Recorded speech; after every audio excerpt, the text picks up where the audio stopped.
നെറ്റിത്തുഴു arts and sports ക്ലബിന്റെ നേതൃത്വത്തിൽ അഖില കേരള വടംവലി മത്സരം സംഘടിപ്പിച്ചു. നെറ്റിത്തുഴു ഓർത്തഡോക്സ് വലിയപള്ളി ഗ്രൗണ്ടിൽ നടന്ന മത്സരം സിനിമാ താരം കണ്ണൻ സാഗർ ഉദ്ഘാടനം ചെയ്തു. പാലക്കാട് കാറൽമണ്ണ KVC മത്സരത്തിൽ വിജയികളായി.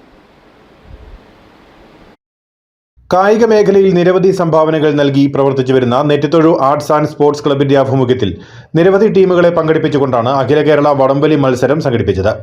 മത്സരത്തോടനുബന്ധിച്ചുള്ള പൊതുസമ്മേളനം സിനിമാ താരം കണ്ണൻ സാഗർ ഉദ്ഘാടനം ചെയ്തു. Nedumkandam excise inspector G. Vijayakumar ലഹരി വിമുക്ത സന്ദേശം നൽകി. ത്രിതല പഞ്ചായത്ത് പ്രതിനിധികൾ, വിവിധ സാമൂഹ്യ സാംസ്കാരിക സംഘടനാ നേതാക്കൾ തുടങ്ങിയവർ സംസാരിച്ചു. വടംവലി മത്സരം Vandanmedu police inspector A. Shine Kumar ഉദ്ഘാടനം ചെയ്തു. കേരളത്തിലെ വിവിധ ജില്ലകളിൽ നിന്നുള്ള നിരവധി ടീമുകളാണ് മത്സരത്തിൽ മാറ്റുരച്ചത്.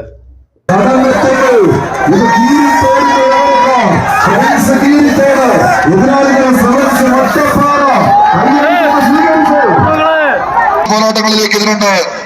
പാലക്കാടൻ പടക്കുതിരകളുടെ പടയോട്ടത്തിലേക്ക് കളിത്തട്ടകം ആവേശത്തിന്റെ അരങ്ങത്തേക്ക് കടന്നെത്തി. കാറ്റ് വിതച്ച് കൊടുങ്കാറ്റ് കൊല്ലുന്ന പോരാട്ടവുമായി തന്നെ കത്തിപ്പടരുന്ന കളിക്കളത്തിലേക്ക് പാലക്കാട് കാറൽമണ്ണ KVC ടീം ഒന്നാം സമ്മാനമായ 50,000 രൂപയും കേരളത്തിലെ ഏറ്റവും വലിയ വടംവലി ട്രോഫിയും കരസ്ഥമാക്കി. എവർഷൈൻ കൊണ്ടോട്ടി മലപ്പുറം 2ാം സ്ഥാനവും നിലമ്പൂർ കുന്നുംപുറം ഹണ്ടേഴ്സ് 3ാം സ്ഥാനവും നേടി. ആദ്യ 16 സ്ഥാനങ്ങളിലെത്തിയ മുഴുവൻ ടീമുകൾക്കും ക്യാഷ് അവാർഡുകൾ സമ്മാനിച്ചു. Idukki tug of war welfare അസോസിയേഷന്റെ നേതൃത്വത്തിലാണ് മത്സരങ്ങൾ നടന്നത്. Club president Saneesh PS, secretary Joseph PC, treasurer Saji CK, മറ്റ് ഭാരവാഹികൾ തുടങ്ങിയവർ മത്സരങ്ങൾക്ക് നേതൃത്വം നൽകി. News bureau, Anakkara.